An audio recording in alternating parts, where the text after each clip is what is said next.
Ček, nisi glasao za specijal na community tab? Au, jeste jebote, ja nemam community tab. Imam prošli video gdje kažete da se glasite za specijal, tako da glasite. I također imam novi intro, poslušajte ga i napravi ga ovaj baja, tako da ga zapratite na Instagramu, link u opisu. Krećemo!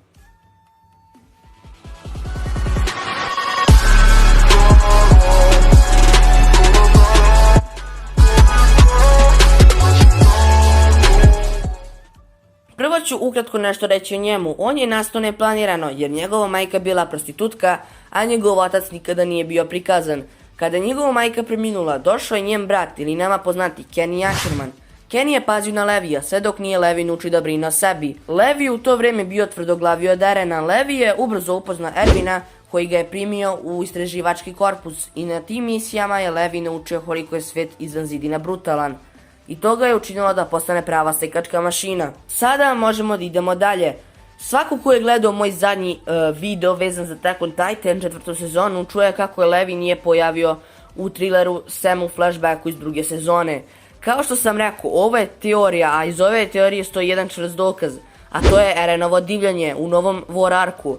Gledajte ovako, Eren je usavršio transformaciju Titana, tako da treba veliki šok njegovo telo da primi i da izgubi veoma dragu osobu, da bi on izgubio kontrolu uopšteno u besu i kontroli svoga Titana. Ovako, sjetite se one scene iz borbe Erena i Annie.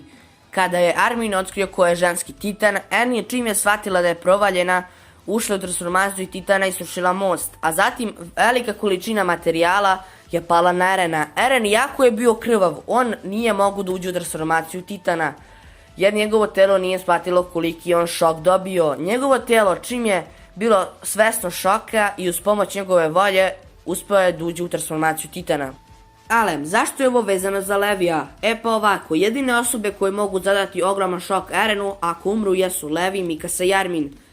Eren je usavršio transformaciju Titana, tako da jedino ove 3 osobe mogu dati veoma veliki šok Erenu ako umru. Kao što sam rekao, Levija nema nigde u celom trileru, a on dođe nama kao neki protagonista posle Erena. Reći ću razlog zašto bi bilo dobro po Erena da Levi umre. Tu bi Eren razvio potpunosti svoj karakter. Evo razloga zašto Mikasa i Armin neće umret. Prvo ću krenuti od Armina. On je zamalo umro u 3. sezoni. Naravno da nije bilo Levija da ga spasi, jer što bi Armin umru u 4. sezoni ako treba da umre, treba je to uraditi u 3. sezoni i svi bi bili srećni.